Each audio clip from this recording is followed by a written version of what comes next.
This podcast is brought to you by ArtSpire, presented by the Pump House Regional Arts Center to attract, engage, and connect artists and the community through an art fair and sale on Saturday, June 12th. Information is at artspire.thepumphouse.org. Today, we talked with Jovy Rockey, owner of Jovy Rockey Jewelry. We talked about origins, artistic influences, creating new work, creativity during the pandemic, upcoming events, and where to find out more. You can find more conversations, food reviews, live music, and events on our website, lacrosselocal.com. I'm Amy. And I'm Brent. And this is Lacrosse Local. My name is Jovy Rockey. I was born in a very small town called Pittsburgh, Kansas. I really got into, I've always been kind of crafty, but I got into jewelry mostly because I just love jewelry. I'm a big collector of it. Yeah, I don't know, just kind of a weird thing that happened. My husband and I were somewhere and I was looking at some, like a beaded necklace or something. And I used to do loom beading and stitch beading and things. So I had I ordered this catalog from a company I used to order beads from like eons ago. And I had that at home. My husband kind of looked at it. And so we were in the store and he was like, I feel like you could just make this. He was like, do you want me to just get the stuff for you and you could make it? And I was like, sure, let's do that. So I bought beads in some different, odds and ends, made myself a few necklaces. And then I was like, oh, this is kind of nice. Like I enjoy this. Like it feels good.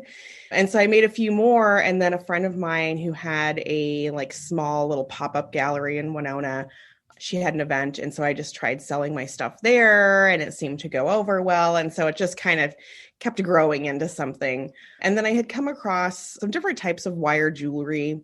And so that really kind of enamored me. And then I really started just dabbling with copper and practicing a little bit, bought some really basic tools. And then after that, I used to work exclusively with stainless steel, mostly because it was generally hypoallergenic. Some people are still sensitive to it, but most people can wear it.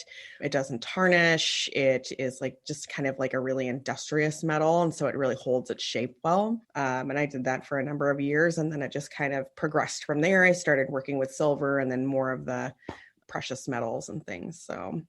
And now here I am. Yeah, so I'm just kind of going through your website. What are some of your artistic influences? They could be artists or music or painters, or where do you get some of that? Yeah, I really love mid-century art. And pretty much all things design from that era, I really love. And it's a lot of curves and geometric shapes. And so you'll see that in a lot of my work. One artist in particular who I really love, who did some just beautiful shapes and things, was Art Smith. He was a jeweler in the 60s who became very famous. He was in New York, just some of the most stunning work. And then there's another one who was more famous, I think, for his sculpting, but he also did jewelry, was Alexander Calder. He worked with a lot of brass, did some really cool, he just always incorporated spirals a lot in his jewelry. But again, it was very free form. And yeah, just like that geometric sense of things and use of negative space too. How do you go about creating new work? Is it planned, or is it something that people can work with you, or how do you really come up with the ideas? I mostly I just kind of go for it. I might have something I visualize that I might kind of sketch on paper. I don't draw very well and I don't draw to scale. So it's often I might do a very loose rendering on paper of okay, I think this is what I'm picturing, but really things come more naturally to me when I actually start to fabricate them. And I will just play with things at that point. And so I try to use, obviously I'm not going to use sterling silver every time I'm just messing with something because I could mess it up. So I'll often use copper or brass and then try to make a prototype. And then I just take notes. I do a lot of measuring in millimeters just because it seems to be much more accurate for me. And so I'll just take notes of where I bent things, how long the original, if it's wire, how long was that original piece? What did I do? And just write the steps down.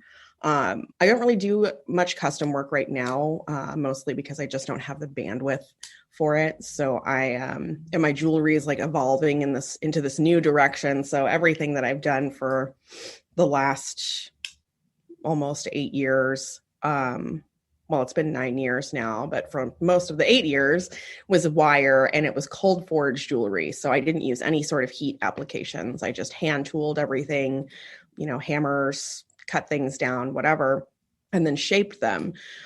And so now I'm starting to work with heat. I was awarded a grant in 2019 from the Southeast Minnesota Arts Council.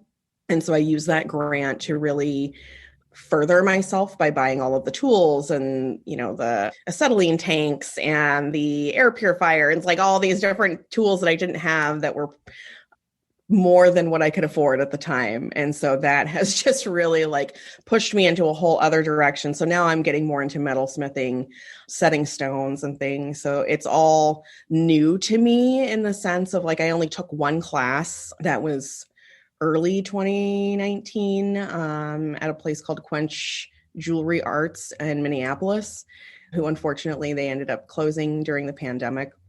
I'm in this whole new creative space, I guess, of just like trying to make things and do things that I've never done before. Speaking of the pandemic, what have you learned about creativity during this past year? Has it been something that's been helpful for you, or has it just been a struggle? A little of both. When things first shut down, I definitely pivoted to my jewelry. I have a brick and mortar store where I sell work from a lot of different other artists, and a variety of other things, but that closed because it was non-essential. And so I quickly pivoted to my jewelry.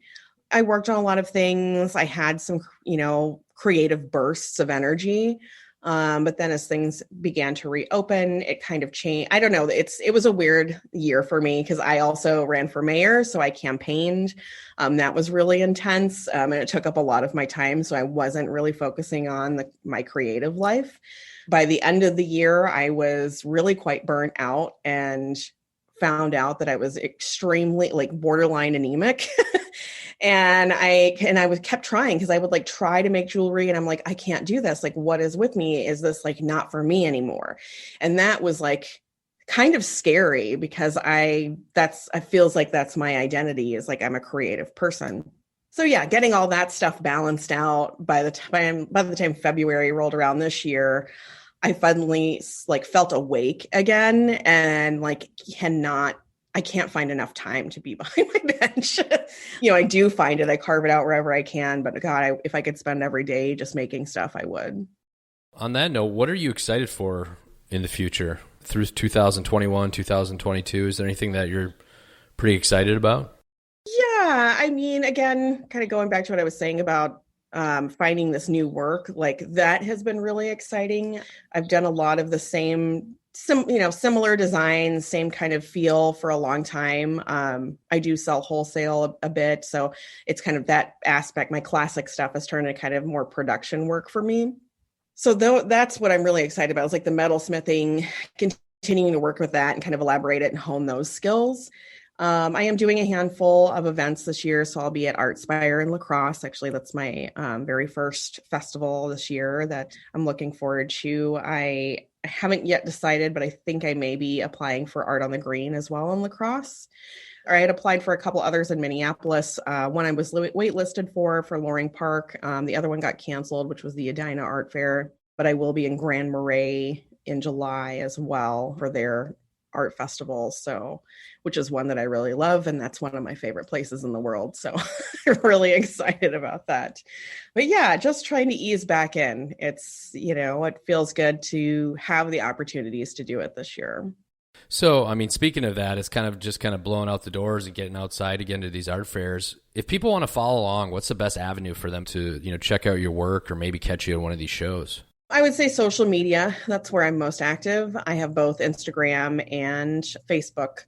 I am much more active on Instagram if people use it. There's stories and all kinds of things. So you get to see little glimpses behind the scenes of what's happening.